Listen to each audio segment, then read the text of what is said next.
김지의 돌직구쇼에 오신 여러분 반갑습니다. 김지혜입니다. 저는 오늘도 저희 돌직구쇼 오픈 스튜디오 앞에 나왔습니다.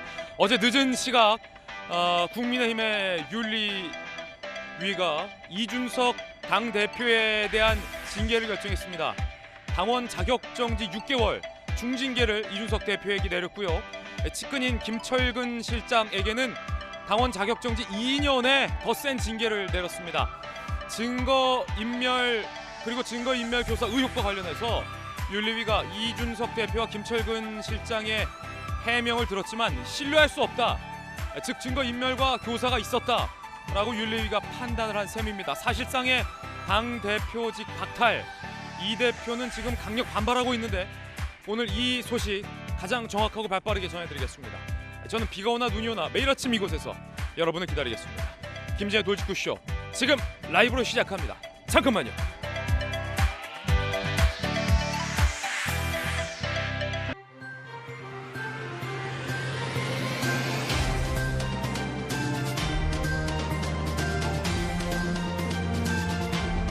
신문 읽어준 남자입니다. 여당 당대표가 자당 윤리위에 의해서 당원 자격이 정지된 징계가 나오는 초유의 상황이 늦은 밤 이루어졌습니다. 윤리위가 장고 끝에 이준석 당대표에 대해서 중징계를 내렸습니다.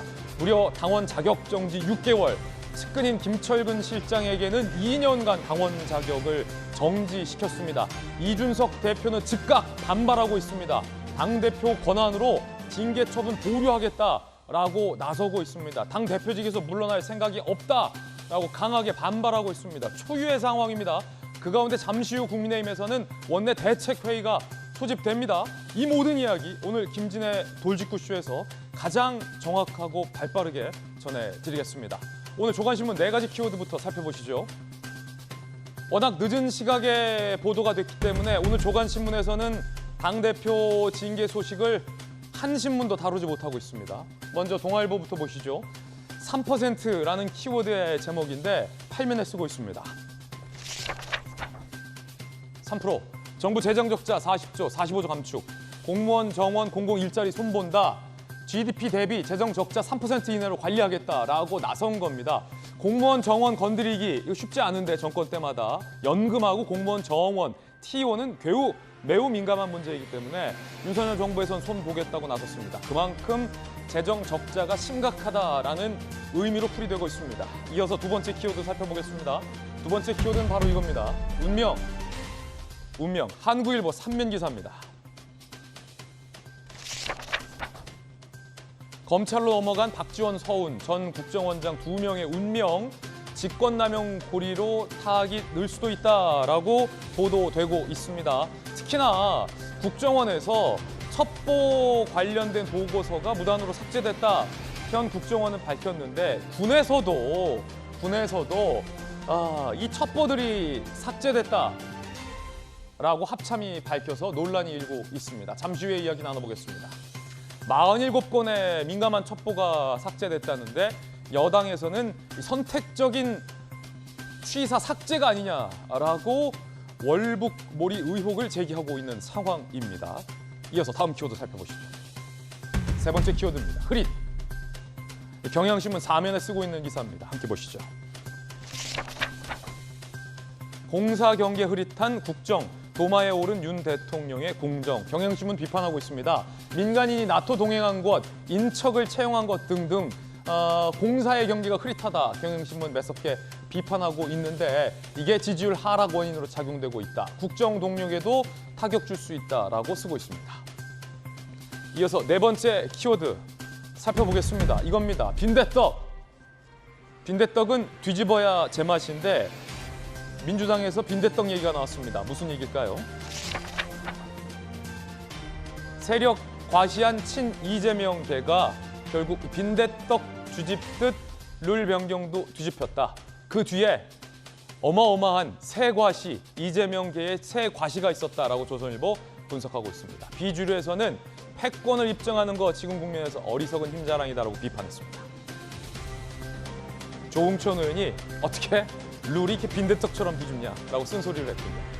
이준석 당대표가 당원 자격정지 6개월이라는 중징계 처분을 조금이라도 받아들일 생각이 없다. 당대표직에서 물러나지 않겠다라고 반발하면서 잠시 후에 있을 국민의힘 원내대책회의가 상당히 뜨거워졌습니다. 오늘 이 대표 당장이라도 출근할 기세다라는 관측도 나오고 있습니다. 돌직구쇼에서 오늘 현장 상황 전해드리겠습니다. 지금까지 신문 읽어준 남자였습니다.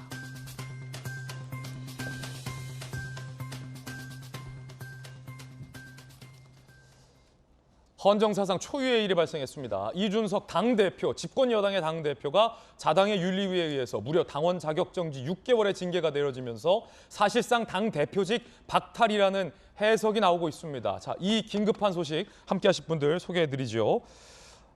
국민의힘의 1호 혁신위원 천하람 변호사, 그리고 윤 대통령의 복심 김병민 전 대변인 나오셨습니다. 민주당 당내 여론조사 2위 박용진 의원, 그리고 전당대회 준비위원회 전용기 대변인 나오셨습니다. 어서 오세요.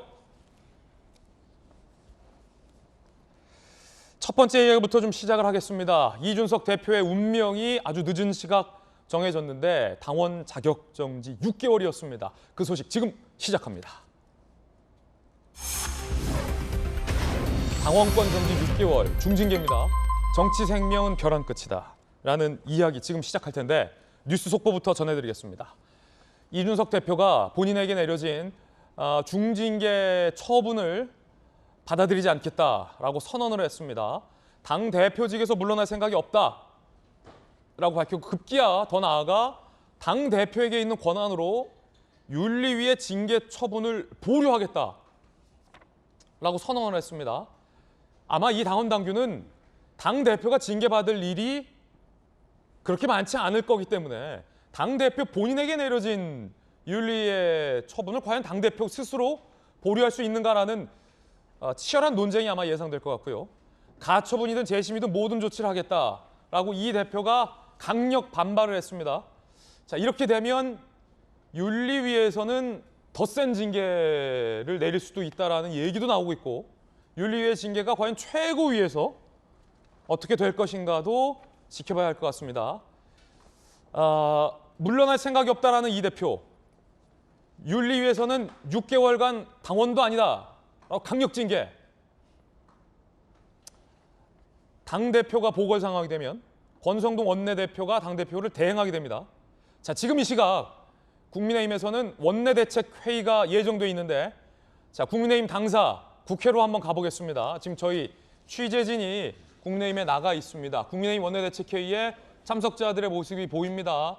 친이준석계로 분류되는 몇몇의 참석자들도 보이고요. 아직 권성동 원내대표가 모습을 드러내지 않고 있습니다. 자, 지금 이 화면 좀 보면서 김병민 대변인님과 함께 얘기 나눠볼 텐데 네. 권성동 원내대표가 지금 오늘 원내대표 대책회의를 주재하면서 어떤 안건을 논의하게 되나요? 어제 이제 오늘 새벽입니다. 사실 어제 윤리위원회가 열리고 생각보다 긴 시간, 장시간 회의가 진행됐는데 오늘 새벽 3시경쯤 당 대표에 대한 초유의 6개월 당원권 정지라는 징계 상황이 펼쳐지지 않았습니까? 이런 내용이라면 이준석 대표 스스로가 이 문제에 해당 당사자이기 때문에 결국 그 다음 당무를 총괄할 수밖에 없는 권성동 원내대표가 원내에 있는 핵심 당직자들과 함께 이 문제를 고민하면서 향후 방안들에 대한 논의를 할 수밖에 없는 시점일 거라고 생각을 합니다. 예를 들어서 조기 전당대회를 해야 되는 거 아니냐 이런 얘기도 나오고 있는데 일단 원내대책회의를 갖는다. 조기 전당대회가 진행되기 위해서는 사실상 이준석 대표가 나 당대표 안 합니다라고 얘기를 해야 되는데요. 원래대로라면 이준석 대표의 임기는 내년 6월까지입니다. 그러니까 6개월의 당원권 정지라고 하는 지금 권성동 원내대표가 김병민 전 대변인 말씀 중에 원내대책회의를 이끌기 위해서 지금 입장하는 모습인데 자, 지금 권성동 원내의 머릿속이 상당히 좀 복잡할 것 같아요. 아마 이제 기자들의 질문도 받을 걸로 보이는데 이준석 당대표가 지금 말씀 주셨듯이 당대표직에서 물러나지 않겠다라고 선언하면서 자, 지금 굉장히 당내 상황이 복잡해졌어요. 당내 갈등이 첨예하게 이 국민들 앞에 노출된 상황이라 매우 안타깝고 송구한 마음이 무겁게 이렇게 들고 있는데요.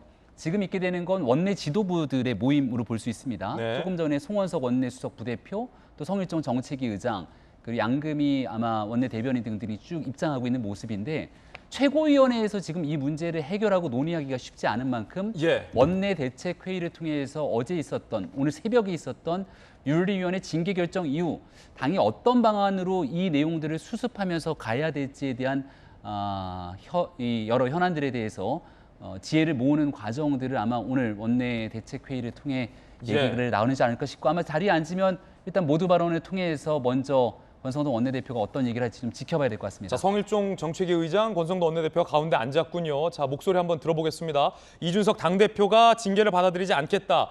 권 원내대표는 당원 당규를 따라야 된다라고 돌직구 날린 바 있었는데 한번 들어보죠. 당윤리위원회가 이준석 당대표를 징계했습니다. 당의 입장에서 매우 불행한 일입니다. 또한 집권 여당의 원내대표로서 국민 여러분께 송구하다는 말씀을 드립니다. 윤리위원회의 결정에 대해 의원 여러분께서는 각자의 입장이 있을 것입니다. 그러나 과도한 해석과 거친 표현을 자제해 주시길 바랍니다. 특히 익명 인터뷰는 절대 하지 말자는 부탁도 드립니다. 지금은 말 한마디가 당의 갈등을 더욱 증폭시킬 수 있습니다. 대선 승리 4개월 만에, 지방선거 승리 1개월 만에 다시 당이 심각한 위기를 맞았습니다. 당의 혼란을 극복하고 상처를 치유하는 것이 저를 포함한 당원의 의무라고 생각합니다. 향후 정치 일정과 관련하여 언론은 여러 가지 시나리오를 예상하고 있습니다. 현재 정해진 것은 아무것도 없습니다. 난국을 타개할 준비를 하겠습니다. 선당 후사의 마음으로 지혜와 의지를 모을 시간입니다. 당이 과거로 회귀할지 모른다는 우려가 있는 것을 잘 알고 있습니다. 끊임없는 혁신의 노력도 게을리하지 않겠습니다. 아울러 수권 정당으로서 경제 위기로 인한 민생의 고통을 살피고 대책 마련에도 최선을 다하겠습니다. 어려울수록 기본에 충실해야 합니다.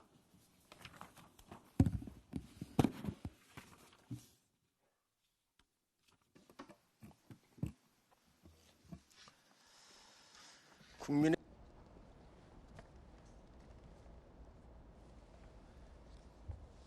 자, 권성동 원내대표의 모두 발언이었는데 일단은 익명 인터뷰를 금지시켰어요.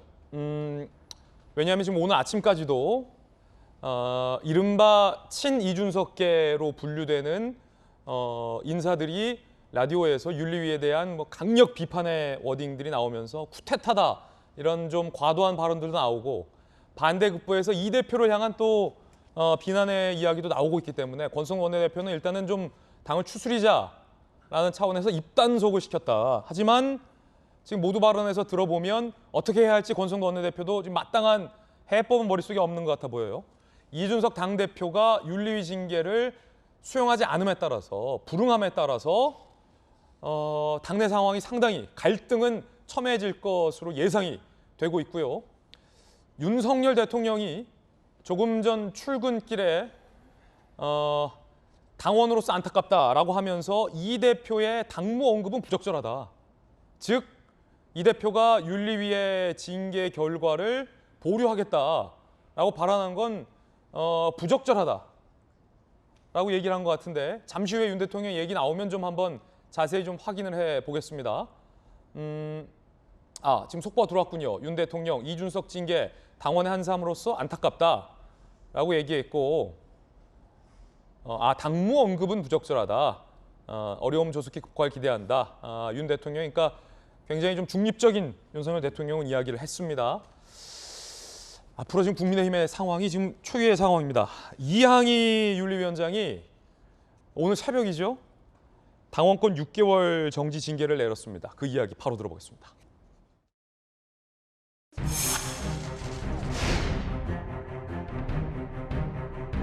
윤핵관에 의해 기획된 징계이다. 매우 부적절한 발언이라고 생각합니다. 윤리위원회는 수사기관이 아닙니다. 어떠한 정치적 이해득실을 따지지 않고 사회적 통념과 기준에 근거하여 심의하고 판단할 것입니다.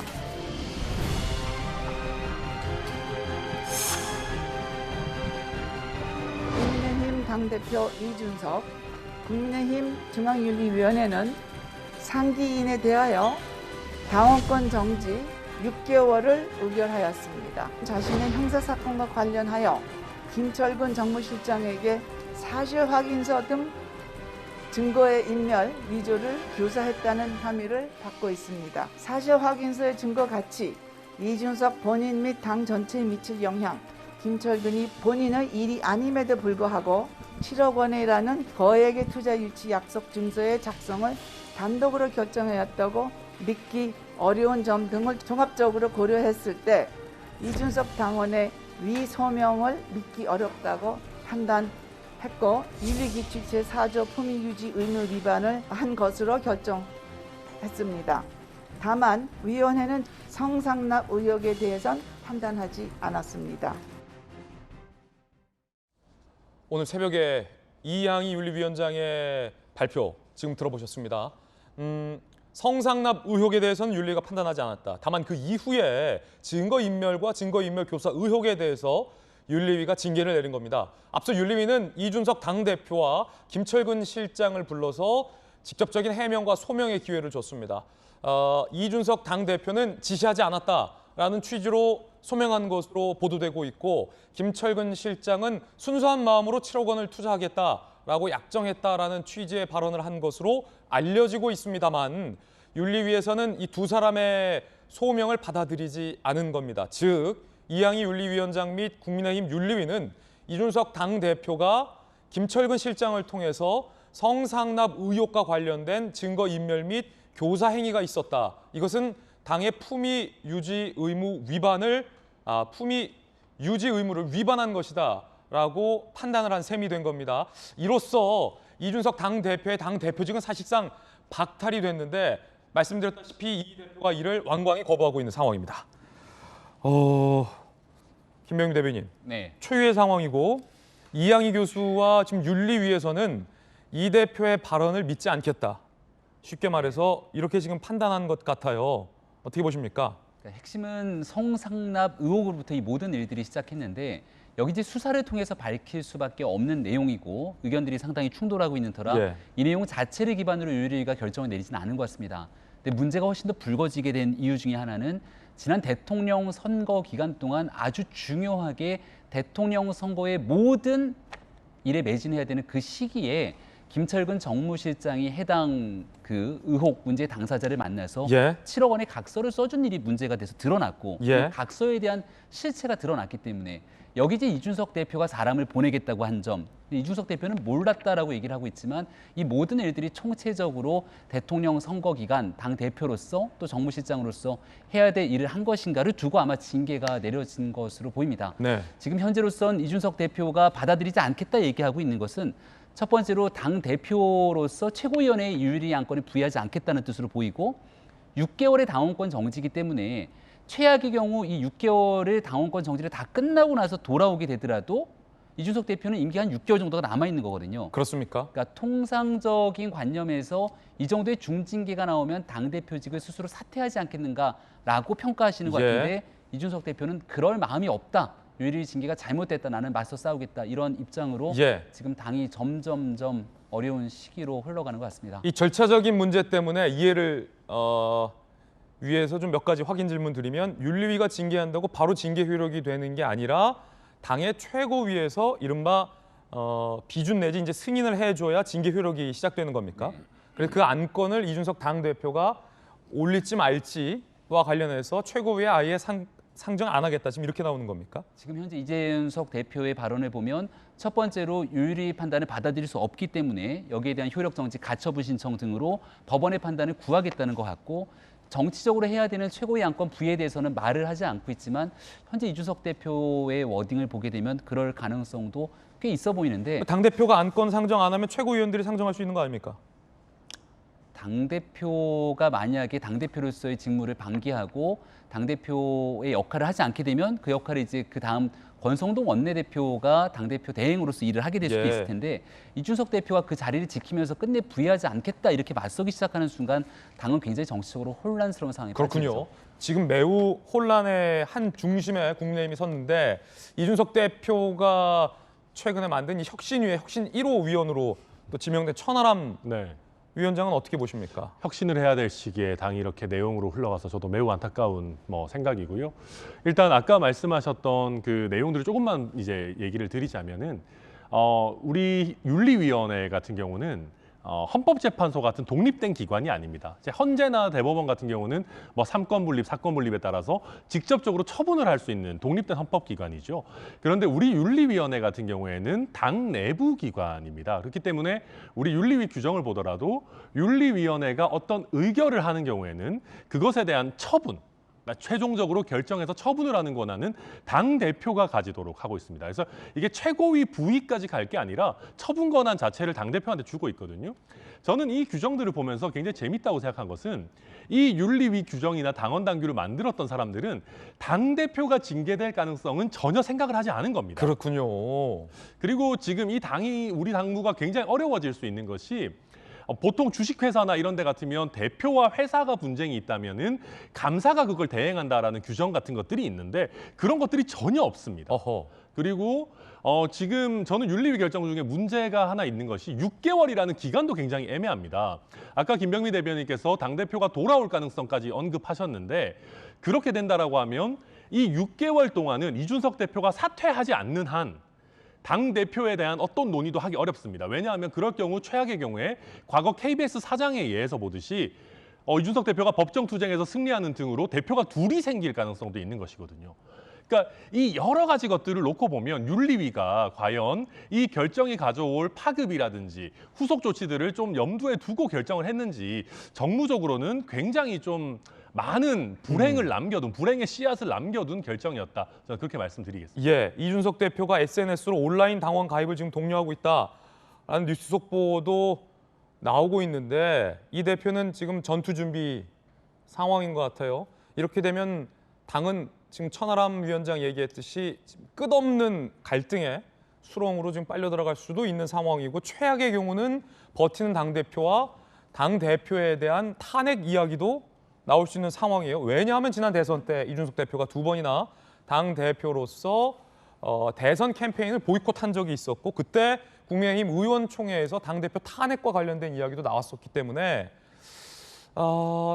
최악의 경우에는 그런 상황으로 전개될 가능성도 일각에서 제기되고 있는 상황입니다. 자, 만약에 그러면 김병미 대변인님, 네. 최고위에서의 분위기는 어떻습니까 지금? 왜냐하면 최고위에서는 배현진 최고위원 등이 이 대표를 전면으로 비판하는 분위기도 있었고 네. 또 다른 최고위원 같은 경우는 이준석 대표가 당협위원장을 줬니 안 줬니 너무 가깝다 이런 논란도 있었잖아요. 정미경 최고위원 얘기를 하시는 것 같고 조수진 최고위원 같은 경우는 대통령 선거 기간 이준석 대표와의 갈등 국면들이 노출된 바도 있고, 그러니까 지금 최고위 내에서 이준석 대표와 함께 공동으로 결행하면서 과반 이상이 나오는 최고위의 분위기는 아닌 것 같습니다.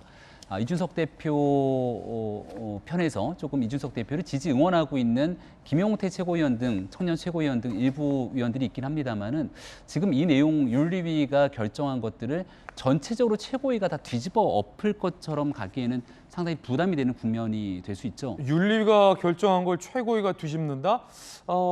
상식적으로 잘 상상은 안 되는 장면이에요. 그리고 지금 어떤 결과든지 간에 국민의힘의 당대표인 이준석 대표를 둘러싸고 있는 논란 속에서 이준석 대표가 한 번쯤은 고개를 숙여야 될 타이밍이 지나도 한참은 지났다고 생각하거든요. 이 대표 입장에서는 억울할 수도 있습니다. 그리고 당원이 뽑아준 당대표인데 이런 식으로 나를 정치적으로 음해하냐고 생각할지 모르겠습니다만 전체적으로 이준석 대표 징계가 온당하다고 생각되는 여론조사도 상당히 나타나고 있고 이준석 대표를 둘러싸고 있는 성상납, 성접대 의혹들에 대해서 뉴스가 보도되면서 이 대표 개인에 대한 의혹뿐 아니라 당 전체의 도덕성에 상처가 입게 되는 내용들도 상당했습니다. 그럼 이런 일에 대해서 송구하고 죄송하고 고개를 숙이면서 나머지 반대되는 사람들을 설득하는 게 당 대표로서의 지도력이고 리더십인데 그런 일들은 온데간데 없이 나에 대한 징계가 이루어졌으면 젊은 당원들 전체 의기투합해서 한번 붙어보자라는 방식으로 진행이 되게 된다면 끝없이 내용으로 당이 빠질 수밖에 없는 터라 당 대표로서 선택해야 되는 여러 안에 대한 중에서 거듭 계속 싸우고 또 싸우고 만인에 대한 투쟁으로 가게 되는 것이 과연 올바른 선택지일지 마지막으로 고민이 필요한 지점이라고 봅니다. 자, 박용진 의원님, 당을 떠나서 선배 정치인으로서 지금 윤리위에서 징계가 내려졌어요. 이 대표는 그걸 받아들이지 않겠다라고 하면서 당원 가입을 독려하고 있습니다. 몇 분 전에 지금 이 대표의 SNS에 국민의힘의 당원이 되는 가장 빠르고 쉬운 길은 온라인 당원 가입이다.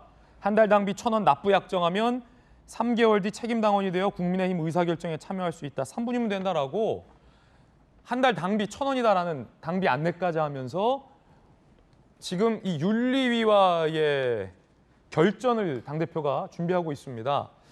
당대표에 대한 징계 결정도 초유의 상황인데 윤리위의 징계를 당대표가 전면에서 보이콧한다라는 것 또한 초유의 상황인 것 같아요. 이 대표의 선택 어떻게 보십니까? 어떻게 평가하십니까?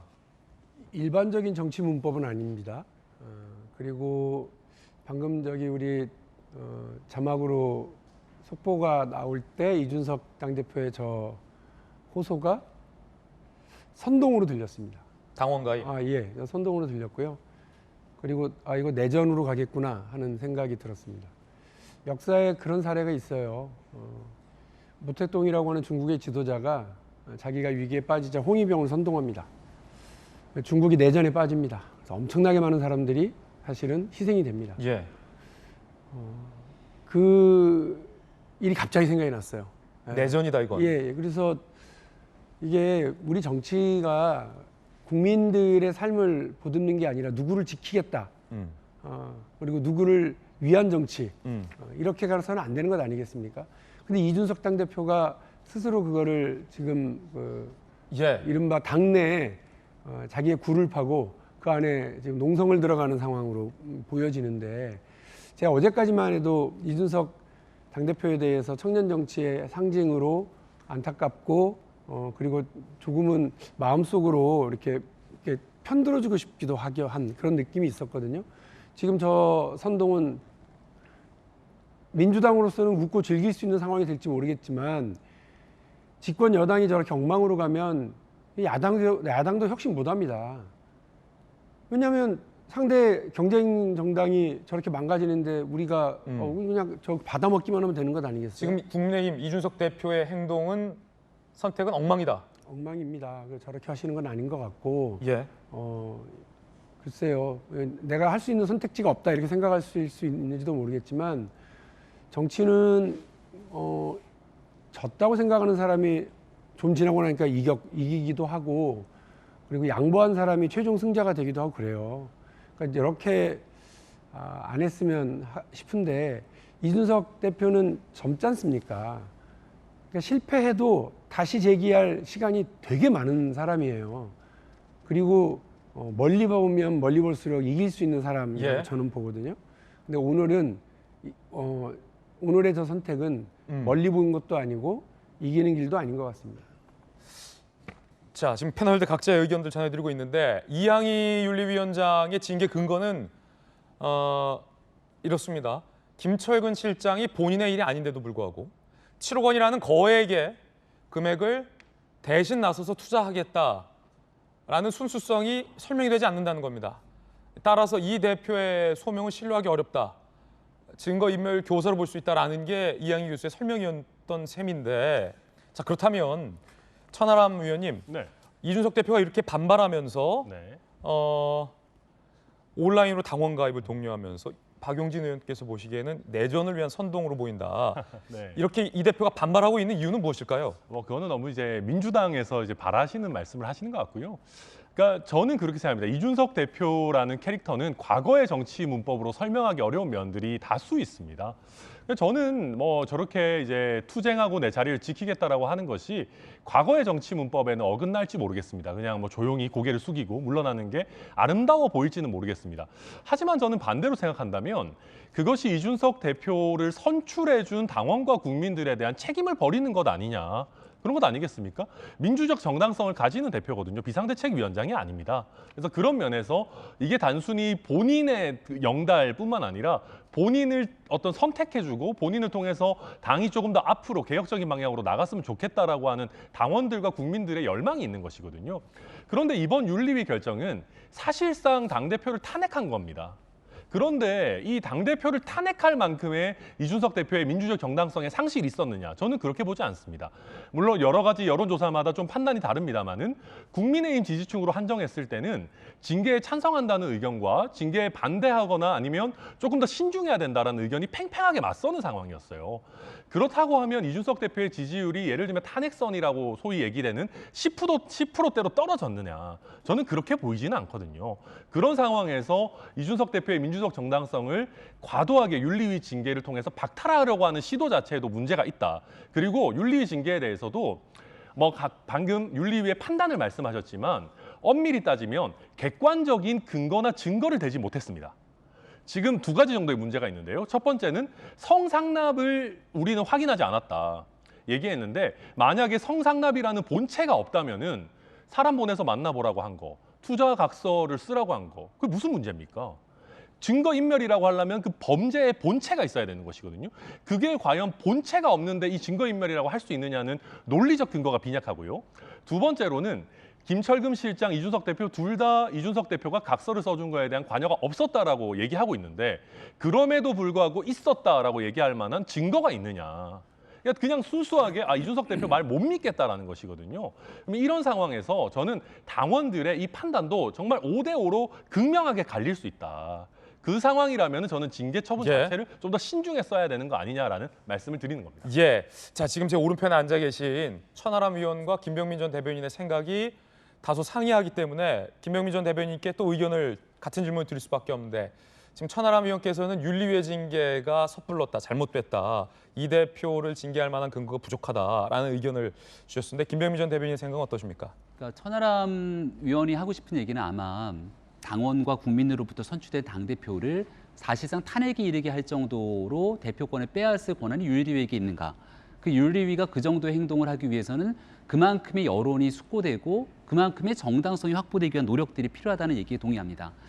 근데 이제 지난날의 이준석 대표의 과정들을 지켜보게 된다면 상식적으로 납득하기 어려운 일들이 꽤나 많이 있었기 때문에 윤리위가 여기에 대한 판단을 또 만약 내리지 않고 그냥 보류하게 됐을 경우에 다가오게 되는 엄청난 정치적 부담에 대해서는 얘기하지 않았기 때문에 저는 그 말씀을 좀 드리겠습니다. 민주당에서 얼마 전에 최강욱 의원에 대한 당원권 정지 6개월의 중징계 처분을 내렸죠. 최강욱 의원은 절대로 본인은 여기에 대해서 성적 발언하지 않았다고 짤짤이 얘기를 하게 됩니다. 어떠한 근거 찾기가 아마 어려웠을 거예요. 하지만 거기에 대해서는 명확한 증언이 존재했고 이를 바탕으로 피해자가 있다고 얘기를 했던 상황 속에서 성적 비위 문제에 대한 단호한 결정을 내리겠다고 민주당에서도 최강욱 의원에 대한 6개월 당원권 정지 중징계를 내립니다. 본체라고 하는 내용들에 대한 수사 상황들 빨리 좀 진행돼서 판단할 필요가 있겠습니다만 지난 일들에 대해서 명확한 사실관계를 성상납, 성접대가 있었는지 확인하는 일 그렇게 쉽지는 않을 거라고 생각합니다. 문제는 그 다음에 이루어지게 되는 당 대표의 행동일 텐데요. 앞서 설명을 드렸지만 그 즈음 이준석 대표는 당 대표로서 대한민국 대통령을 만들기 위해 노력해야 되는 중차대한 시점에 2번이나 선대위직을 스스로 내려놓고서는 밖을 나가게 됩니다. 나중엔 스스로 의총에 돌아와서 2번 다시 이런 일 없겠다라고 고백을 했을 정도로 문제가 있는 행동이었으면 이준석 대표도 고백을 한 바 있습니다. 근데 그 즈음에 문제가 되고 있는 한 유튜브 방송에 막 회자가 되면서 이준석 대표의 건들이 올라오게 되니까 이 대표가 그들과 통화했던 내용들이 고스란히 녹취가 돼서 드러나지 않습니까? 이준석 대표의 성향과 스타일을 봤을 때 이 일이 사실이 아니라고 하면 이준석 대표는 눈 하나 깜짝하지 않고 이 일에 대해서 분명하게 법적 책임을 지겠다고 형사상 고발 조치를 하고 본인 행보를 이어가면 그만입니다. 근데 왜 거기에 김철근 정무실장을 보냈는지에 대한 설명에서는 한번 알아보라고 그랬다. 아무런 사실관계가 없는 명백한 음해고 정치적으로 흔들기 위한 나쁜 사람들의 모략이라면 왜 정무실장을 그 자리에 보냅니까? 그리고 보낸 정무실장이 그 자리에서 한두 푼도 아닌 7억 원에 대한 약정서를 서명하고 옵니까? 여기에 대한 상식적인 설명이 잘 되지 않기 때문에 전체적으로 당이 내용에 빠질 수밖에 없는 상황으로 흘러갔는데요. 저는 이준석 대표가 조금 일찍이 많은 당원들에게 이런 일들이 일어나서 송구하고 우리가 대통령을 선출하고 지방선거를 선출한 뒤에 국민들과 함께 집권당으로서 책무를 다하기 위해서 의기투합하고 선당후사에 나서자라고 얘기를 하고 설득의 과정들을 거쳤다라면 이 정도 상황까지는 오지 않았을 거라고 생각하는데 끝끝내 마지막 윤핵관이 이 뒤에서 윤리위를 흔들고 있고 갈등의 국면들이 계속 거듭되다 보니까 여기까지 오게 된 것이 아닌가는 무거운 마음을 갖고 있는데요.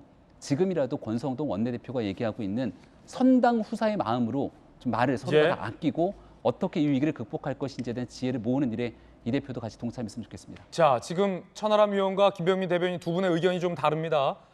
천하람 의원은 이준석 대표가 당대표에서 물러날 필요 없다. 김병민 전 대변인은 이 대표는 숙고하고 당대표에서 물러나야 된다. 물러나라는 얘기가 아니라 숙고하고 자성의 모습을 보여야 된다. 자성의 모습을 보여야 된다는 겁니다. 어쨌든 그 윤리위의 징계를 받아들여야 된다라는 결정이 난 말씀. 내용들은 받아들일 필요가 있죠. 네. 자, 의견이 다른데 여기서 윤석열 대통령의 오늘 조금 전 발언 한번 준비되어 있는데 도어스타핑이 3일 만에 제기됐군요. 이 대표 징계에 대해서 어떤 입장 냈을까? 직접 들어보시죠. 이준석 대표 징계 나왔는데 새 정부 출범 이후에 이제 2달 만에 여당에서 혼란이 일어나는 건 어떻게 생각하세요? 글쎄 뭐 저도 국민의힘의 당원의 한 사람으로서 참 안타깝습니다. 그러나 대통령으로서 늘 제가 말씀을 드렸지만 당무에 대해서 어떤 언급을 하는 것이 적절하지 않고 당을 수습하고 또 국민의 기대에 부응하는 당으로 이렇게 나가는데 대통령이 거기에 대해서 언급하는 것이 도움이 안 된다고 저는 생각을 합니다. 하여튼 그 당의 의원과 모든 당원들이 힘을 합쳐서 이 어려움을 조속히 잘 극복해 나갈 것을 좀 기대하고 있습니다. 윤 대통령의 이야기 들어보셨습니다. 자, 그렇다면 측근인 김철근 실장이 7억 원 어마어마한 금액을 투자해 주기로 약정한 행동에 대해서 윤리위는 어떻게 판단을 한 걸까요? 김철근 교수와 김철근 실장과 이양희 교수의 이야기 한번 들어보겠습니다. 성실하게 답변하겠습니다. 이상입니다.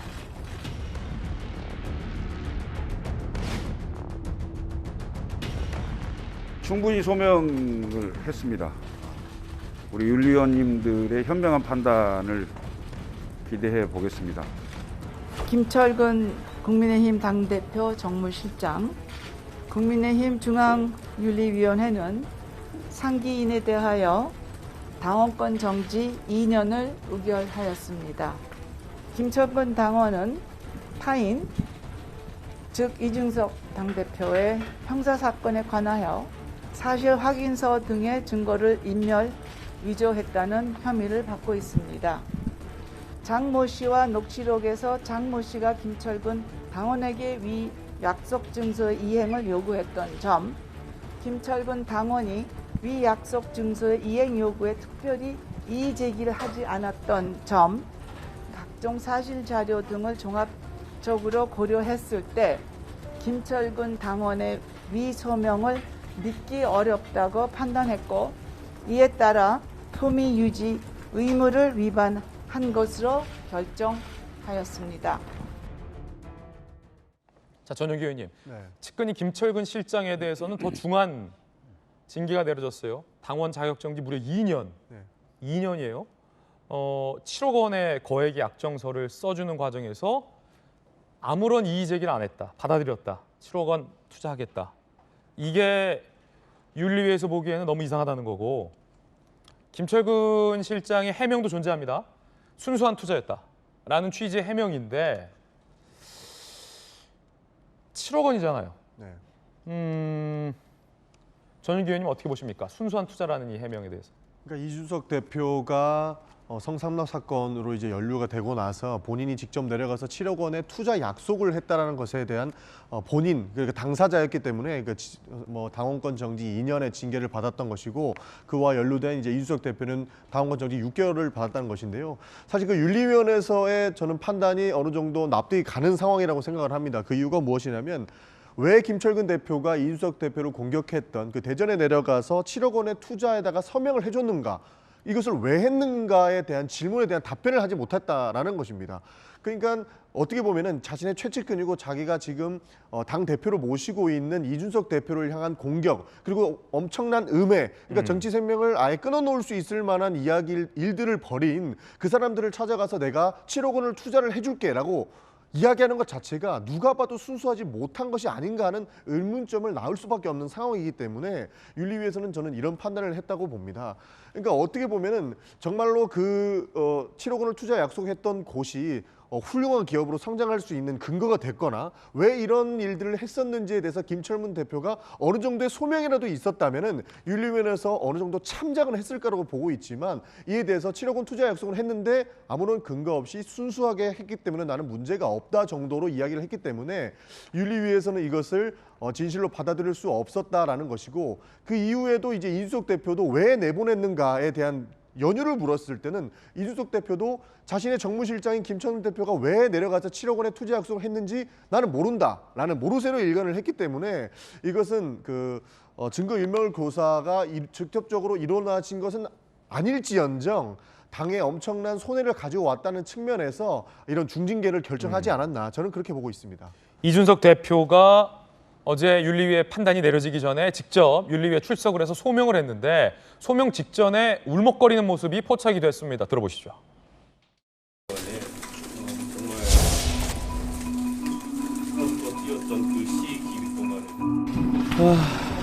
선거 기간 동안에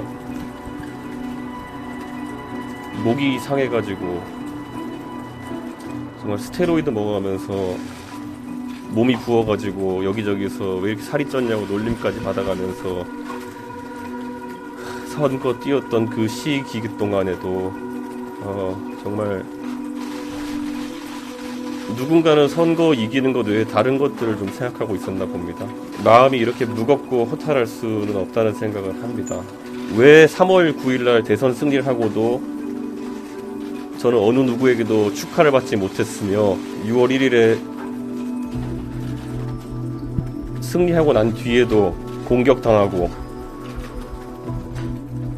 면전에서 무시당하고 뒤에서는 한없이 까내리며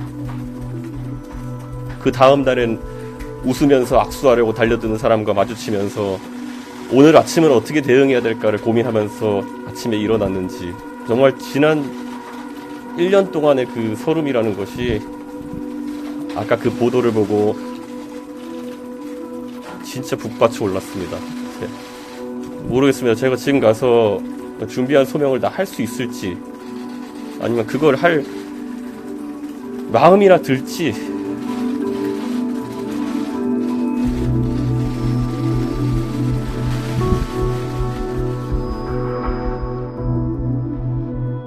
이 장면을 보면 이제 옳고 그름을 떠나서 이 대표의 어떤 울먹이는 모습을 보면서 좀 안타까운 마음도 드는데 그런데 이 대표의 이게 소명 전과 이 소명 전 모습인데 윤리위 징계가 내려진 후 오늘의 모습이 사뭇 달라요.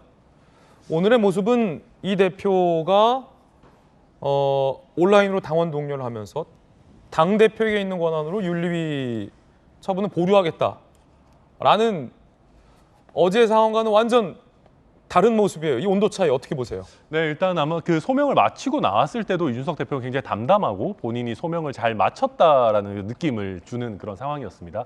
그런데 이제 막상 새벽에 굉장히 중징계가 나왔습니다. 그러고 나서 이준석 대표도 저도 연락을 해보진 않았습니다만 예상컨대 밤잠을 못 자지 않았겠습니까? 그래서 본인이 이걸 어떻게 돌파할지를 고려하다가 이거에 대해서 여기서 물러설 때는 아니다라고 본인이 정무적인 판단을 내린 것 같고요. 사실 이준석 대표가 당내에 특히 원내에 세력이 별로 없지 않습니까? 그러다 보니까 본인이 여기서 물러나게 되면 이후에도 다크호스 성격의 당대표들이 더 나오기 어려운 것 아니냐라는 고려도 분명히 했을 것이고요. 또 본인을 지켜주는 것은 사실상 여론과 당원의 어떤 뜻밖에 없는 것이기 때문에 그런 면에서 당원 가입 독려를 한 게 아닌가 그렇게 이해가 됩니다. 자, 이준석 대표가 오늘 아침 한 언론과의 인터뷰에서 당대표 물러날 생각 없다라고 징계를 불복하겠다라고 입장을 밝힌 대목 지금 준비되어 있습니다. 들어보겠습니다. 납득할 만한 그런 어떤 상황이 아닌 경우에는 전 징계 처분을 보류할 그런 생각입니다. 그 징계 처분권 자체가 그 당대표이기 때문에 제가 봤을 때 그 처분이라는 게 납득 가능한 시점이 되면은 그건 당연히 그렇게 받아들이겠지만은 지금 상황에서는 제가 봤을 때는 가처분이라든지 재심이라든지 이런 상황들을 판단해가지고 예. 어떤 조치들을 하겠습니다. 당대표에서 물러나실 생각은 없으시죠? 저는 그럴 생각 없습니다. 예. 자, 징계를 받아들이지 않겠다, 당대표에서 물러나지 않겠다라는 게 얼마나 당내에서 그리고 일반 국민들에게 설득력 있게 들릴지는 의문입니다. 김병민 대변인, 네. 앞으로의 당 상황이 어떻게 될까요? 예를 들어서 이 대표가 윤리 징계를 수행하지 않는다라는 것 자체가 당내에 있는 어떤 질서에 대한 도전일 수 있고, 네. 그렇다면 원내대책회의 결과 이 대표는 윤리위 징계를 받아들여라 라는 이야기가 나올 수 있고, 뭐 초선, 재선 의원들을 중심으로 일종의 어떤 성명서들이 나올 수도 있고, 이 대표가 끝까지 불복한다면 당대표 탄핵에 관한 의견까지 나올 수 있고, 당내 갈등에 지금 엄청난, 아까 박용진 의원이 내전이라고 했지만 지금 당내 갈등의 시작을 이 대표가 지금 선포한 것다라는 오늘 조간신문 분석도 있거든요. 예, 앞으로 어떻게 될까요? 당은 월요일과 목요일에 최고위원회의가 있습니다. 당의 대표와 최고위원들이 모인 지도부 회의가 있는데, 당장 다음 주 월요일에 있는 최고위원회의에 이 대표가 출석할지 말지에 대한 여부부터 많은 일들에 대한 고민이 시작이 될 것이고요. 오늘 아침 라디오에 나왔다는 건 새벽에 중징계 결정이 떨어지고 나서 밤을 이제 거의 지새고 오늘 아침 라디오에 출연한 것 같은데, 이준석 대표에 대해서 거의 모든 언론사가 섭외 요청을 할 겁니다. 그럼 오늘 금요일부터 토요일, 일요일 한 3일 동안 이준석 대표가 가장 가지고 있는 강력한 무기는 결국 마이크, 본인이 언론을 통해서 얘기할 수 있는 스피커로서의 역할 아니겠습니까? 이 내용 전체를 받아들일 수 없다, 항변하면서 여론전에 돌입되는 순간 당이 굉장히 어려워질 수 있을 겁니다. 제가 봤을 때는 신속하게 권성동 원내대표와 이준석 대표가 좀 만남을 가졌으면 좋겠다 생각이 되고요. 이준석 대표는 당대표를 그만둘 생각이 없다는 것은 6개월의 당원권 정지가 나왔지만 내가 할 수 있는 법적 절차와 장치들을 통해서 윤리위의 징계가 잘못됐다는 것을 입증하려고 노력할 겁니다.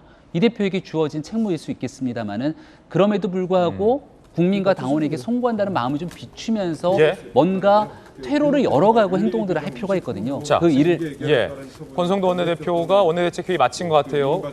현장 상황 이야기 들어보고 김병민 대변인 말씀 이어가겠습니다. 권성동 원내대표입니다. 제가 실무자들로부터 보고받은 바에 의하면은 지금까지 모든 징계 처분은 윤리위원장이 직접 그 처분 결과를 통보한 것으로 통보했다고 합니다. 지금 권한 대행 체제라고 보면 되는 건지 다들 좀 해석이 궁금해요. 이것을 이제 사고라고 봤을 때는 직무대행 체제고요. 고리라고 봤을 때는, 그러니까 대표가 완전히 이제 없는 것으로 해석할 때는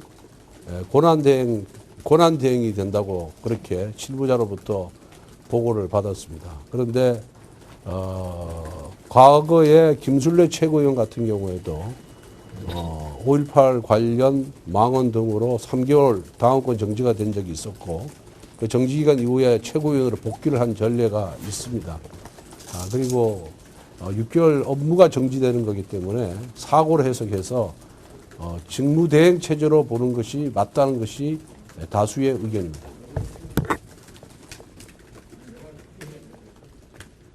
CBS 황영찬입니다. 방금 말씀하신 게 지금 윤리위원회 규정에 따르면 징계 의결 처분을 당대표나 그 의임을 받은 사람이 행한다고 되어 있는데, 그게 아니라 윤리위원장의 판단으로 아니, 그 당대표의 권한을 위임받은 사람으로서 윤리위원장이 징계 처분 의결서를 다 통지를 했습니다. 그러면 지금 이제 그 순간 그 효력이 발생한다고 지금 보시는 거죠? 그렇습니다. 예. 윤리위원회 징계 의결 즉시 효력이 발생을 해서 당대표의 권한은 정지가 되고, 그 권한은 원내대표가 직무 대행을 하는 것으로 해석을 하고 있습니다. 자, 이 정도로. 결과적으로 말씀하셨다시피 혼란을 극복하고 상처를 치유하는 게 의무라고 말씀하셨는데, 자, 지금 이준석 대표가 당대표 권한으로 윤리 징계 처분을 보류하겠다라고 말했지만, 권성동 원내대표는 지금 원내대책회의를 당 지도부들과 가지고 나서 결론을 말했는데, 당대표에겐 그런 권한이 없다는 겁니다. 쉽게 번역하면 징계가 내린 즉시 당대표로서의 권한은 없어진다. 당대표직이 박탈이 되고 징계 효력이 바로 발생한다. 당대표의 권한을 위임한 윤리위원장의 징계 결과 그 효력이 바로 발생한다. 따라서 지금 이 순간부터 당원 자격이 정지된다라는 게 원내 대책의 결과였어요. 그러면 자 지금 박용진 의원님, 예. 권성동 원내대표의 권한대행, 직무대리, 직무대행. 직무대행이 바로 시작된다라는 의미이기 때문에 이준석 대표의 한 거를 받아들이지 않겠다. 쉽게 말해서 이런 뜻인 거죠. 그렇죠. 그런데 일반적인 사법 절차에 익숙한 우리 국민들께서는 무슨 소리야? 1심 있고 2심 있고 대법원 판결을 또 기다리는 3심제 아니야? 그리고 각 당에서도 어쨌든 윤리위의 결정에 대해서 재심을 청구할 수 있는 권한이 그 해당 당사자한테 있는 것 아니야? 이렇게들 생각을 하고 계실 것 같아요. 그래서 어떤 근거와 뭐 이유로 저렇게 판단을 했었는지는 잘 모르겠습니다. 아마 뭐 권성동 원내대표 본인도 법률가 출신이고 이러니까 상당히 세심하게 살폈으리라고 생각을 합니다만 일단 이준석 당대표의 재심 뭐 청구 혹은 막 그 더 높게는 법원에 가처분을 효력정지 가처분을 신청하는 경우 이런 것까지 다 하겠다고 본인은 얘기를 했고 그리고 이제 본인이 당사자임에도 불구하고 대표 권한으로 이제 효력 발생을 하지 않도록 하겠다. 이렇게까지 이제 아예 원천봉쇄하겠다 이렇게 얘기를 했는데 원천봉쇄는 아니야. 이미 징계 시효가 발동했어라고 지금 얘기를 한 거거든요.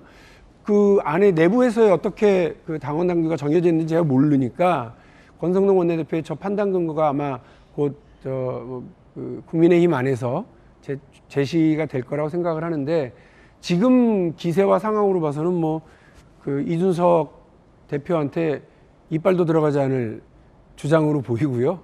이준석 대표는 자신의 그 투쟁의 장을 법률, 당규 요 안에만 가두지 않겠다고 하는 걸 이미 보인 거예요. 그러니까 예상 가능한 절차를 통해서 서로 합의와 수긍의 과정을 가져가겠다는 게 아니라 국민의힘 안으로 밀고 들어오세요. 성문을 열겠습니다. 성문이 닫혀 있으면 담을 넘으세요. 어느 쪽 담이 가장 낫습니다. 이걸 얘기한 거예요. 제가 아까 그래서 성 안으로 밀고 들어와라.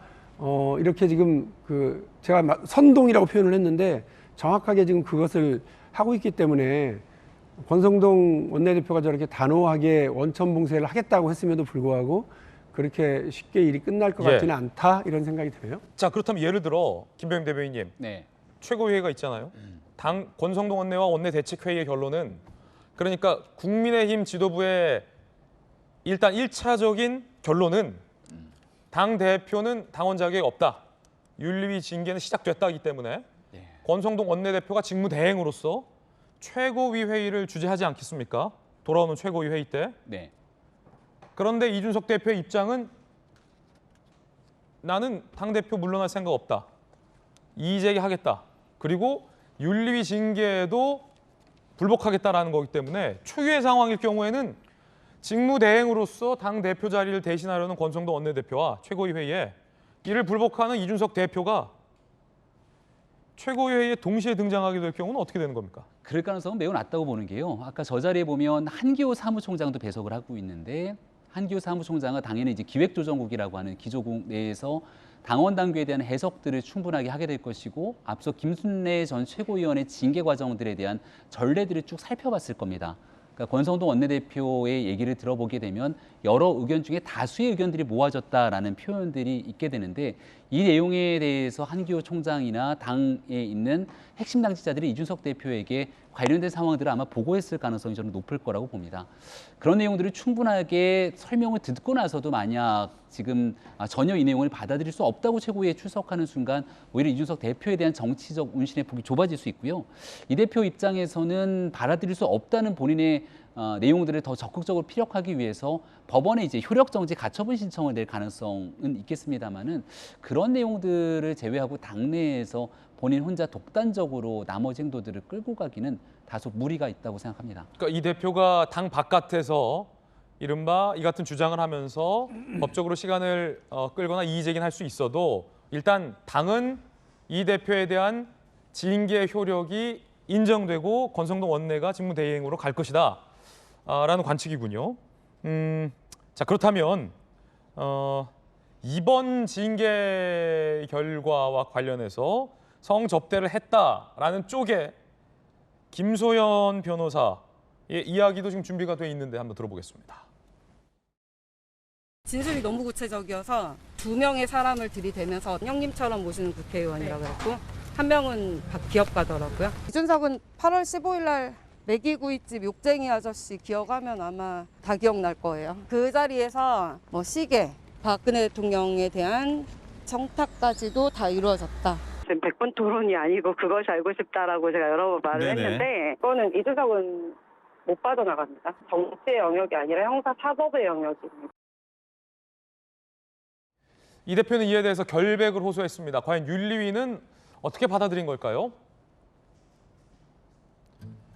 제보자를 회유하라거나 사건을 무마하라고 지시하지 않았다. 성접대를 받은 적도 증거인멸시킨 적도 없다. 각서선 1월이 아닌 4월에야 존재를 알았다. 내가 관여했거나 증거인멸 의도였다면 강용석 뜻 따라 복당 허용해줬지 않겠느냐라는 진술을 했습니다. 윤리위에서는 이 소명을 믿기 어렵다라고 판단을 내린 겁니다. 자, 그렇다면 이번에는 두 번째 이야기로 이어질 텐데 이 대표가 윤리위 징계에 불복하겠다라고 선언하면서 이 이후의 상황이 사실은 더 혼돈에 빠지게 됐습니다. 자, 그 이야기 지금 시작하겠습니다. 비대위냐, 임시전당대회냐, 조기전당대회냐, 이 대표의 결사항전 예고까지. 자, 정치 생명의 벼랑 끝에 이준석 대표는 섰다 해도 과언이 아닐 겁니다. 그런데 돌이켜보면 이 대표의 지난 1년이 다사다난했습니다. 특히나 수많은 논란과 해프닝들을 이 대표가 몰고 다녔는데 그 장면들 영상으로 준비되어 있습니다.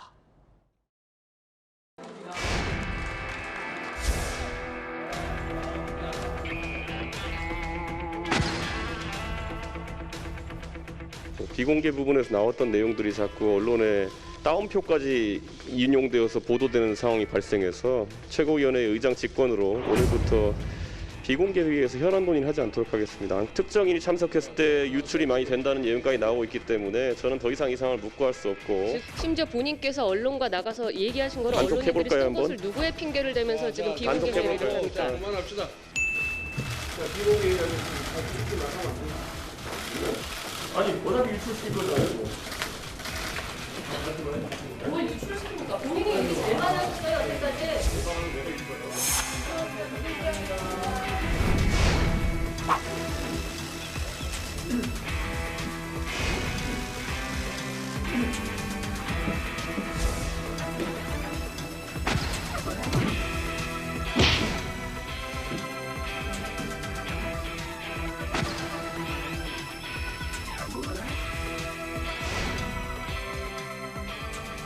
저한테 가짜는 얘기를 들은 적이 없어요. 아, 당대표인데 모르셨어요? 이준석 패싱이고 이준석이 후보 일정 협조 안 한다 이렇게 또 이간질하려는 사람도 있을 거 아닙니까? 그 핵심 관계자 말로 언급되는 여러 가지 저에 대한 모욕적인 발언들 지금 상황을 악화시키고 있는 것이다.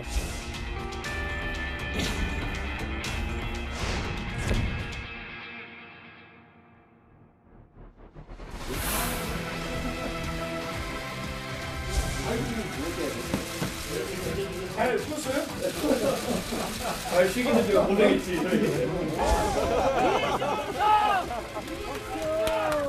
제가 초래한 혼란에 대한 비판은 달게 받겠습니다. 하지만 저는 표를 얻기 위해 불철주야 노력하는 우리 윤석열 후보와 우리들의 순수한 노력 사이로 이간질하여 본인의 자리를 만들려는 사람들이 들어오지 않았으면 했습니다.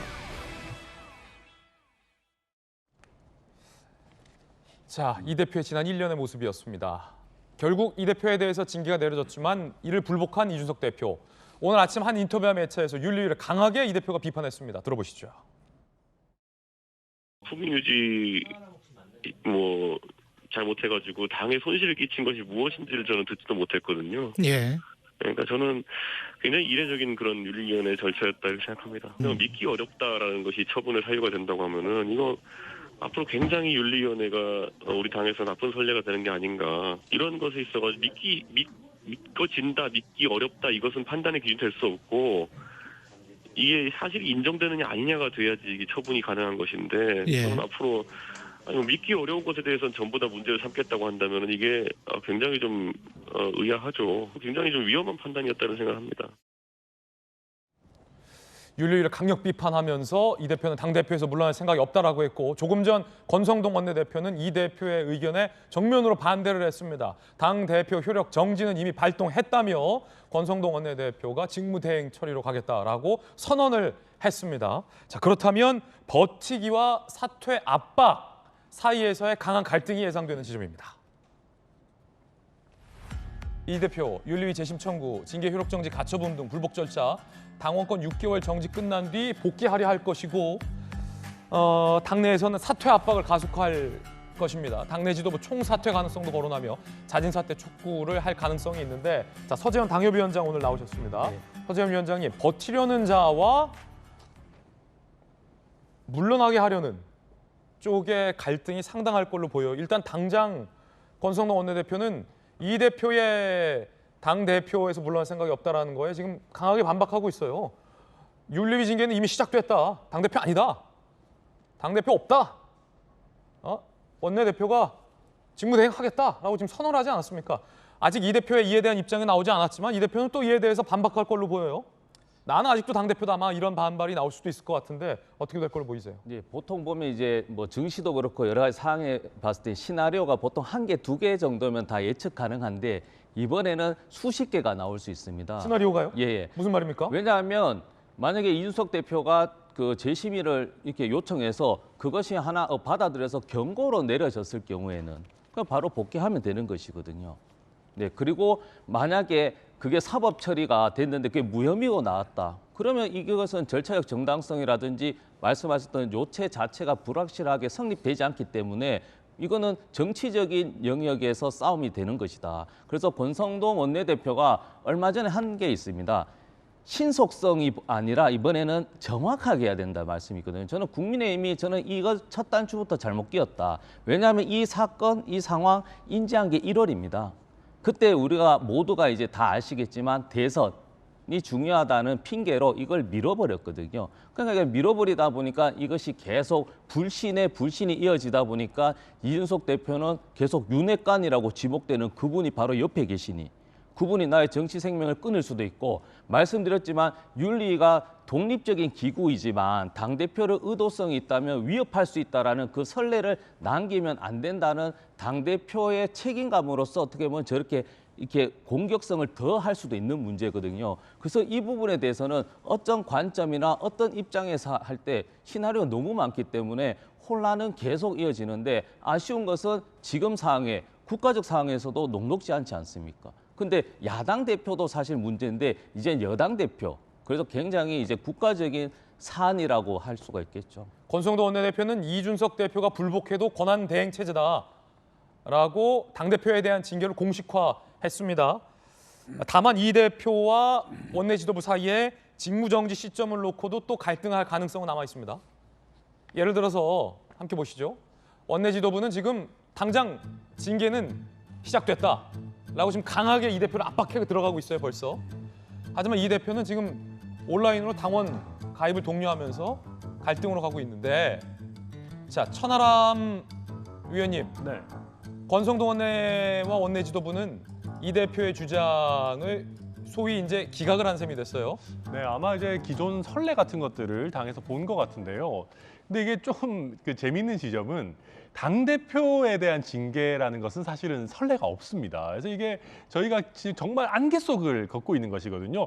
과거에 이제 여러 예를 들면 최고위원에 대한 징계나 이런 것들 같은 경우에는 제가 앞서 말씀드렸듯이 그 처분권이 대표한테 있다고 할지 윤리위원장에게 있다고 할지가 별로 중요하지 않습니다. 왜냐하면 윤리위의 결정을 대부분이 아니라 전부 그냥 대표가 그대로 인준하고 간 경우들이기 때문에. 그런데 지금 징계 당사자가 대표가 됐고 대표가 대외적인 처분권을 아직 갖고 있는 상황에서 이걸 어떻게 해석할 거냐는 거는 초유의 사태인 것이고요. 또 아까 우리 그 화면에서 보셨듯이 과연 이 징계라는 것을 언제 효과가 그럼 생기고 재심 때까지는 그럼 권한이 있는 거냐 없는 거냐. 그럼 재심 끝나고 나서는 그럼 또 최고위에 올려야 되는 거냐 말아야 되는 거냐. 라고 하는 것들이 너무나 많은 불확실성이 지금 있는 상황이고 아쉽게도 저희 국민의힘 당원 당규는 제가 아까 말씀드렸지만 당대표에 대한 징계를 상정해서 그런 깔끔한 규정들을 만들어 두고 있지는 않은 상황입니다. 이 대표가 그러니까 반발할 여지가 크다라는 얘기인데 권성동 원내대표도 이걸 잘 알기 때문에 원내대책회의를 해서 지금 정리를 한 셈이에요. 네. 이 대표의 주장은 상식적으로 받아들이기 어렵고 이 대표는 당원 자격 정지된 거고 당대표의 권한은 지금 멈춘 거다라고 권성동 원내대표가 원내대책회의를 통해서 정리를 상황 정리를 한 셈입니다. 결국 이제 당은 상황을 정리했는데 이 대표가 홀로 반발을 하고 여기에 얼마만큼의 뭐 동조 세력이 있느냐 없느냐의 여부, 윤리위에 재심을 청구한다 해도 지금 이 상황에서 윤리위가 재심을 받아들일 가능성은 뭐 현저하게 낮아 보이고 재심을 받아들인다 해도 징계 수위가 낮아질 가능성도 현재로선 낮아 보입니다. 오히려 뭐 더 큰 징계가 나올 수도 있다라는 이야기도 나오고 있고 결국은 법원으로 끌고 가는 거가 이 대표가 기대를 걸 수 있는 선택지일 텐데 자 과연 법원이 어떻게 개입을 할지 당내를 그것 또한 상당히 불명확할 수 있습니다. 이준석, 친이준석계로 분류되는 김용태 최고위원이 오늘 아침에 윤리위가 이건 윤리위에게 쿠데타를 일으켜서 반란군을 토벌해야 한다. 굉장히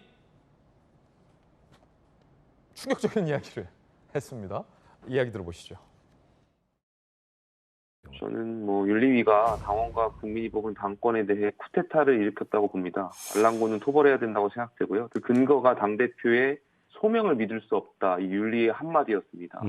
인터넷 방송의 의혹은 믿고 당대표의 말은 못 믿겠다는 것이 저는 말이 안 된다고 생각하고요. 네. 굉장히 윤리위가 정치적인 개입을 했다고 생각되고요.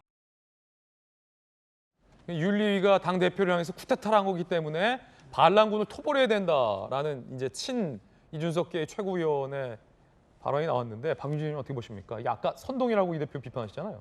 더 직설적인 얘기를 김용태 최고가 하신 거네요. 그러니까 제가 딱 SNS에 그 이준석 당대표의 SNS에는 당에 가입하라 이렇게만 쓰여져 있지만 그런데 그 김용태 최고위원의 말과 이렇게 하려면 성내 그 반란이 벌어졌으니 다 들어와서 진압하라. 반란군을 토벌하라. 뭐 이 얘기인 거잖아요. 이게 지금 아까 제가 예를 들었던 이른바 홍위병의 준동을 선동했던 그 모택동, 마오쩌둥의 문화대혁명과 이렇게 갑자기 연상이 돼서 그 결과가 엄청 끔찍했거든요. 우리 정치에서도 저렇게 그 지지자들을 선동해서 가는 거, 이거 그 좋은 결과를 낳은 적이 없거든요.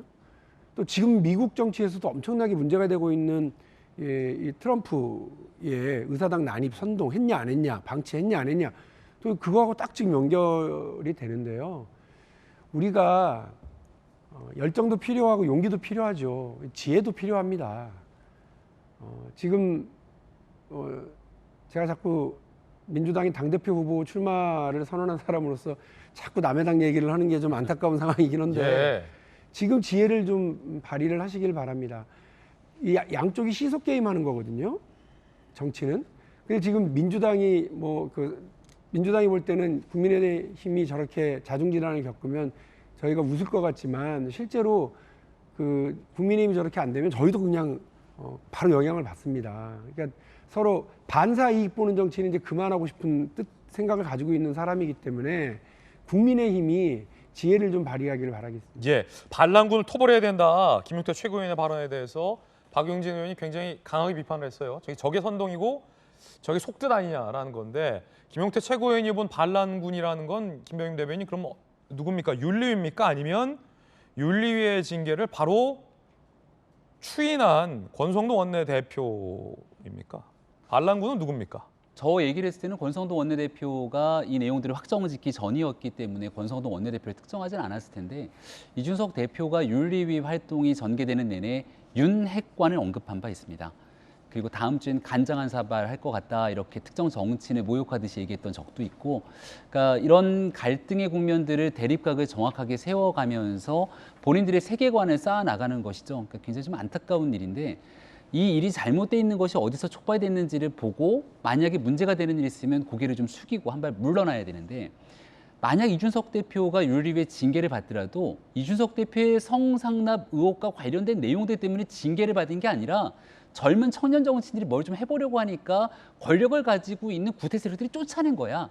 이런 세계관으로 자꾸 프레임을 나누게 되는 정치는 저는 좀 그만했으면 좋겠다는 말씀을 드립니다. 예. 얼마든지 주장을 할 수 있죠. 근데 김용태 청년 최고위원은 누가 뭐래도 당선이 되는 순간부터 이준석 대표 손을 잡고 당선된 모습들을 기억하고 있을 겁니다. 젊은 정치라면 할 수 있는 많은 얘기들을 쏟아낼 수 있죠. 잘못된 사람들에 대해 비판도 할 수 있습니다. 하지만 저는 지금까지 김용태 청년 최고위원이 이준석 대표의 잘못된 행동들에 대해서 비판하는 목소리 단 한 번도 들어본 기억이 없습니다. 대통령이건 대한민국의 가장 센 권력을 갖고 있는 사람이면 잘못된 내용들이 있고 온당하게 갈 수 있도록 이쪽 저쪽에 대한 바른 비판들을 해야 되는데 누군가 한쪽 편에 서갖고 또 다른 편에 대한 편가르기를 하라고 젊은 청년 정치인들을 뽑아준 일은 아니지 않겠습니까? 과거에 넷플릭스에서 회자됐던 오징어 게임이라고 하는 그 드라마를 보면 한때 중간에 나오는 게 편먹기가 나오게 되는데 정치를 그런 방식으로 편먹기 하라고 국민들께서 많은 권한들을 부여한 것은 아니라고 생각합니다. 앞서 권성동 원내대표가 얘기했던 모두 발언에 지금 모두가 다 말을 좀 아끼자라고 얘기했던 내용들이 이런 일들을 통해서 국민들께 실망을 주지 않아야 된다는 그 마음에서 비롯된 일이라고 생각하고요. 누구든지 간에 모두가 다 같이 갖고 있는 책임감이라 생각하고 한 발씩 뒤로 물러서면서 말을 좀 아꼈으면 좋겠습니다. 저는 근데 박용진 의원님 말씀 중에 좀 반박하고 싶은 부분이요. 예. 이게 이제 저희가 뭐 트럼프 대통령의 의회 뭐 점거 이런 거에 비교될 상황은 저는 아니라고 생각합니다. 그러니까 제가 앞서도 말씀드렸듯이 당 대표가 민주적으로 선출되었고요. 한번 예를 들어 이준석 대표가 당내에서 세력이 탄탄하고 어떤 주류적인 성격을 갖고 있고 원내에 있는 중진이었다면 과연 이런 식으로 절차가 진행되고 심지어는 객관적인 물증이 없는 상황에서 윤리위 결정이 나올 수 있었겠느냐. 저는 그런 문제 제기는 충분히 할 수 있다라고 봅니다. 그런 상황에서 여론밖에 호소할 데가 없는 이준석 대표로서는 여론에 호소하는 뭐 곧 왜 할 수 있는 게 사실 없는 것이고 그 상황에서 이게 너무 선동이니 뭐 폭력적인 행동을 지금 유발하고 이러자는 게 아니지 않습니까? 당원 가입하라는 건데 그 얼마나 건전한 일입니까? 그래서 저는 그렇게까지 비판할 일이 아니고요. 그 김용태 최고위원도 마찬가지로 그런 답답한 심경을 토로한 것이 아닌가 저는 뭐 그 정도로 이해하고 있습니다. 예. 자, 지금 권성동 원내대표가 원내대책 회의를 통해서 말빠르게 지금 정리를 했습니다. 굉장히 빠른 속도예요.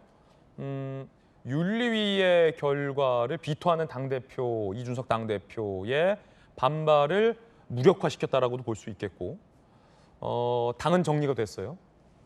당대표의 징계 시점, 효력이 시작됐고 직무대행으로 간다. 다만 이제 이준석 대표를 옹호하는 몇몇이 여론전을 벌이는 양상. 자, 과연 국민의힘의 내홍이 어떻게 전개될지 계속 지켜보겠습니다. 자, 이번엔 주제를 좀 전환하겠습니다. 장시간 이 대표의 징계 국면에 대해서 저희가 상세하게 보도해드렸고요.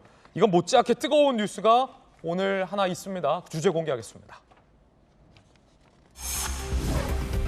그때 삭제된 군기들, 신구 정권 사생결단. 국정원이 박지원 전 원장과 전임 국정원장을 연이어 고발한 데의 이유는 월북 공무원과 관련된 첩보 관련 국정원 보고서를 박지원 전 원장이 무단으로 삭제를 지시했다라는 이유였습니다. 그런데 국정원뿐만 아니었습니다. 군 내에서도 이 첩보 정보 등이 47건 가까이가 무단으로 삭제됐다라는 의혹이 제기됐습니다. 자, 오늘 도하의 조간신문에 따르면 서해 피살 NSC 회의 뒤에 군사기밀 40여 건이 삭제됐다는 거예요. 정부 소식통. 2020년 9월 22일 밤 이대준 씨 시신 소각 장면을 포착하자 두 차례 NSC가 열렸는데 이후 4단급 이상 부대 간의 실시간 정보 공유 시스템. 그러니까 군 첩보 전산망이라고 보시면 될 것 같습니다. 이 밈스에 올라온 군사 비밀 40여 건이 삭제됐다라고 밝혔습니다. 밈스에서 특정 정황을 뒷받침하는 첩보만 삭제될 경우 왜곡된 정보가 생산된다. 즉, 여당에서는 입맛에 맞는 첩보는 남겨두고 월북 정황이 아닌 걸로 볼 수 있는 첩보 등을 자의적으로 취사 선택해서 삭제한 건 아니냐라고 의심하고 있습니다. 정부 소식통. 밈스에 등록된 군사정보 삭제하는 경우는 아주 이례적. 그것도 40건 넘게, 한조간신문은 47건이라고 특정하고 있는데 이렇게 삭제했다, 뺐다는 건 있을 수 없는 일이다 라고 의도성을 의심하고 있습니다. 자, 그렇다면 삭제된 날이 어떤 날일지를 좀 봐야 될 것 같습니다. 서욱전 국방부 장관이 청와대에서 회의한 날 2020년 9월 22일 대통령 서면 보고는 추락이었습니다. 월북이 아니라. 하루 뒤 서훈, 박지원, 서욱 관계부처 장관회의가 2차례 개최됐고 서욱전 국방부 장관이 청와대에 3차례 방문 회의 중 이영철 군 첩보관리 책임자와 동행했는데 그때 밈스에서 피살 사건 관련된 군 기밀이 수두로 삭제됐다. 우수수 삭제됐다. 국방부 장관이 청와대 불려간 날 삭제됐다는 거예요. 그리고 나서 국방부엔 월북 추정이라는 입장이 발표됐다라는 겁니다. 서 장관이 첫 관계장관 회의 다녀온 후인 23일 삭제 관련 지침이 내려졌다. 민감한 첩보 관련 비밀이 국정원과 군에서 비슷한 시기에 삭제가 됐다는 겁니다. 서욱 국방부 장관이 지시한 것 아니냐, 박지원 국정원장이 지시한 것 아니냐라는 의혹이 현재 제기된 상황입니다. 제가 국방부 취재를 오래 했기 때문에 그 내용이 뭔지는 모르겠으나 밈스라는 곳에서 40여 건이 넘게 삭제됐다는 건 매우 이례적인 상황인 것만큼은 분명해 보입니다. 자, 근데 그게 의도성이 있는 것인지 아니면 의도성이 없는 것인지는 판단의 영역일 텐데 양쪽에서 의견 좀 들어보죠. 먼저 김병민 대변인. 상식을 뛰어넘는 일이겠죠. 만약에 이렇게 엄청난 건들이 무더기로 삭제됐던 일이 통상적으로 있는 일이라면 다른 건에 대해서도 삭제된 일이 있는지를 살펴봐야 될 텐데 아마 그러지 않을 겁니다. 제일 문제가 되는 건 지금 왜 이 시기에 이런 일들이 계속 나오느냐라고 지금 민주당 야당에서는 주장할지 모르겠습니다만 한 사람의 대한민국 국민의 목숨이 희생되고 시신이 소각되고 불에 태워졌음에도 불구하고 거기에 대해서 명확히 말 한마디 하지 못한 채 월북자로 낙인을 찍어버리는 사건입니다. 그 생명을 구하기 위한 골든타임, 우리 정부 무언했는가에 대한 질문이 쏟아지고 있고요. 그 시기에 나왔던 핵심적인 민감 정보를 삭제했다면 과연 어떤 의도를 가지고 정부는 삭제했는지에 대한 물음을 갖지 않을 수 없기 때문에 수사가 필요한 상황으로 보이고요. 문재인 정부에서 일어났던 일인데 문득 문건 삭제하니까 떠오르는 사건도 하나 존재합니다. 어떤 거요? 과거 산업부에서 원전 관련된 감사가 들어가기 직전 무더기로 그 문건들을 삭제했던 일들 아마 기억하실 겁니다. 그때 신내림. 그리고 나서 결국은 관련된 사람들이 법적 처벌을 받기에 이르렀던 사건들이 있었는데요. 이게 이제 만약 문재인 정부에서 민감한 일들, 범죄 행위가 만약 있었다는 전제를 갖고 이를 지우기 위해서 조직적인 행동들이 이루어졌다면 충격적인 일이 아닐 수 없기 때문에 관련된 한 사람의 인권에 관한 문제를 밝히기 위해서 이 일에 대한 즉각적인 수사 필요하다고 생각합니다. 자, 그러면 삭제된 거는 매우 이례적 상황인 거고 국방부는 삭제됐다고 얘기하고 있어요. 서욱전 국방부 장관의 입장은 뭘까요? 반박 들어보시죠.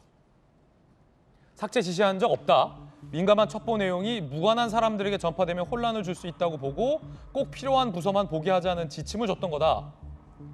그래서 삭제됐다라는 건데 박용진 의원님 어떻게 보십니까?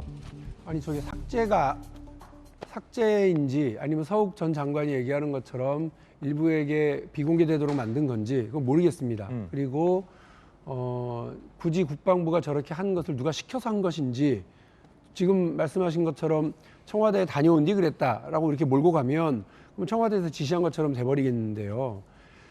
이런 식으로 그 상황을 국방부의 판단, 해경의 판단, 국정원의 판단 이런 것들이 다 있는 건데 이 판단들에 대해서 삭제를 했든 아니면 일부에게 보이지 않도록 이게 그 블라인드 처리를 했든 간에 그것이 다 근거가 남지 않습니까? 네네네. 요즘 다 데이터로 다 남기 때문에 저기 나중에 수사가 되든 혹은 다른 증언이 나오든 불필요하고 의도를 가진 일들이 벌어지게 되면 그것은 어쨌든 정권이 바뀌든 아니면 시간이 지나면 문제된다는 건 너도 알고 나도 알고 다 아는 것 아니에요? 근데 저거를 저렇게 했을까? 그러니까 서욱 전 장관도 강력히 반발하고 있고 박지원 전 국정원장도 이건 자다가 봉창 두들기는 소리다, 말도 안 되는 소리다라고 얘기를 하는데 저는 만일에 삭제 지시를 하게 되고 그 정보를 왜곡하게 됐을 때 그것이 곧 드러나게 될 거라고 하는 다 흔적이 남는다고 하는 박지원 전 원장의 항변과 반박이 훨씬 더 설득력이 있다고 생각을 하고 왜 지금 자꾸 이런 식이냐. 뭐 뻔한 것 아니겠습니까? 오늘 아침에 대통령이 또 더 스태핑 하면서 하시는 말씀이 그러니까 순수한 자원봉사자 뭐 이렇게 지금 또 얘기를 하신 것 같아요. 저는 저희 어머니가 하시는 적십자 봉사 회비 내고 그야말로 어려운 이웃을 위해서 노란 조끼 입고 가서 봉사하시는 거 그런 게 자원봉사인 줄 알았습니다. 그런데 이게 뭐예요? 대통령이 나가는 해외 순방 일정 그리고 매우 중요한 국제회의를 준비하는 과정에서 최고급 호텔에 묵고 또 대통령 전용기를 타고 하는 행위를 자원봉사로 얘기하는 거 국민들이 다 웃죠. 좀 제가 볼 땐 그러니까 자꾸 외교안보에서의 불안과 국정운영 능력에서의 무능을 이런 식으로 전 정부와의 갈라치기, 전 정부의 올가미 씌우기로 자꾸 의도하고 있는 것 아니냐. 이렇게 정치하시면 안 된다고 제가 말씀드리고 싶습니다. 그거 삭제되면 다 기록에 남는데 그걸 삭제했겠냐라는 박용진 의원의 주장과 정권 계속할 줄 알았으니까 산자부 사건 때 한번 삭제했던 전력이 있지 않냐라는 김병민 전 대변인의 주장 들었습니다. 두 분의 의견 들어보겠습니다. 네, 우선 저는 이제 뭐 서로 물론 정치라는 것이 해석의 영역입니다만은 정말로 문제 제기를 해야 되고 바로잡아야 될 일이 있는데도 이게 정치적 의도를 가지고 하려고 하는 거 아니냐, 야당 탄압하는 거 아니냐, 분위기 전환용 아니냐 이렇게 몰고 가는 것도 저는 마찬가지로 너무 지나치게 정치적이다라고 생각이 되고요. 그게 오히려 선동이 아닌가 하는 생각도 듭니다. 아까 말씀하셨지만 뭐 지우면 기록이 남겠죠. 그런데 두 가지 아니겠습니까? 첫째는 정권 교체가 안 될 거라고 생각을 했거나 아니면 정권 교체가 된다 하더라도 이거는 그거보다 당장 더 중요한 예를 들면 뭐 남북의 어떤 종전선언이라든지 당장의 대북 관계 이런 게 있으니까 나중에 문제되는 것을 감수하고라도 우리가 이거를 하자라고 했을 수도 있는 겁니다. 그래서 이제 그런 것들을 자세히 우리 수사기관의 수사를 통해서 밝혀보면 되는 것이고요. 또 중요한 것은 이 밈스라는 곳이 기본적으로 원래 민감한 정보를 넣는 것 아니겠습니까? 4단 이상의. 그럼 여기서 굳이 일부 정보는 일부 부대에 대해서 블라인드를 해야 될 필요가 있다. 그렇게까지 할 필요가 있을까 과연? 해명이 좀 설득력이 없다. 그렇죠. 그래서 그렇게 만약에 한 전례들이 있는가? 이걸 살펴보면 저는 생각보다 답이 간단하게 나올 거라고 봅니다. 자, 지금 국정원과 현 국방부에서는 국정원에서도 국방부에서도 민감한 정보들이 선택적으로 삭제가 됐다라고 지금 주장이 나오고 있는 건데. 네, 그가 제가 말씀드린 삭제한 건 있는데 원본이 아니잖아요. 원본이 우리가 친구들이나 지인에게 어떤 메신저를 해서 여러 단체에 하다가도 야, 이 단체는 조금 정치적 중립을 해서 하면 홍보도 삭제하는 겁니다. 그렇듯이 2020년 9월 상황으로 되돌아가야 됩니다. 지금 상황이 발생된 게 아니잖아요. 그 당시에는 대한민국이 아니죠. 전 세계 코로나19가 창궐했을 때고 다 불안했어요. 2020년. 예, 그렇기 때문에 그 당시에는 여러 가지 안보에 대한 문제도 있었을 것이고 그리고 그 밈스라는 것도 말씀드리지만 4단 이하의 어떤 민감한 정보, SI 정보가 있었다고 하지 않습니까? 그냥 국방부 장관 입장에서는 혼란이 없기 때문에 그건 판단해서 한 거예요. 예. 근데 저는 이게 의아한 것이 그 당시에 문제 제기를 했으면 괜찮았다. 근데 이것이 정권이 바뀌고 공교롭게도 지금 대통령실에서 적극적으로 지지율이 하락하는 이 시기에 맞물리다 보니 이렇게 정치적 공방이 일어나는데 결국에 손해는 국민이지만 더 다음은 여당, 대통령입니다. 그래서 이 부분은 뭐 국정도 그렇지만 작은 회사에서도 자체 감사라든지 컴플라이언스가 있습니다. 자체 감사를 해서 이런 게 확인하고 이 부분이 정확한 건 아니더라도 어느 정도의 문제가 있으면 이걸 검찰에다 아니면 어떤 언론에다 해야 되지 이런 상황이 있는데 이 해석을 검찰에서 아니면 뭐 언론에서 해주세요 이렇게 던진다는 것은 국방부라든지 국정원이라든지 그런 공적인 영역을 사적으로 이용하려는 이런 세력 때문에 우리 대한민국이 더 흔들린다는 것이죠. 뜨거운 논쟁 중입니다. 시간이 더 있으면 더 심도 깊은 이야기를 전해드릴 텐데 일단 60초 광고 보고 와서 돌아오겠습니다. 가장 뜨거운 소식 오늘 뜨겁게 전해드렸습니다. 좋은 주말 보내시고 저희들은 다음 주 월요일 아침에 뵙겠습니다. 오늘 하루는 분명 어제보다 나을 겁니다. 좋은 주말 되십시오. 고맙습니다.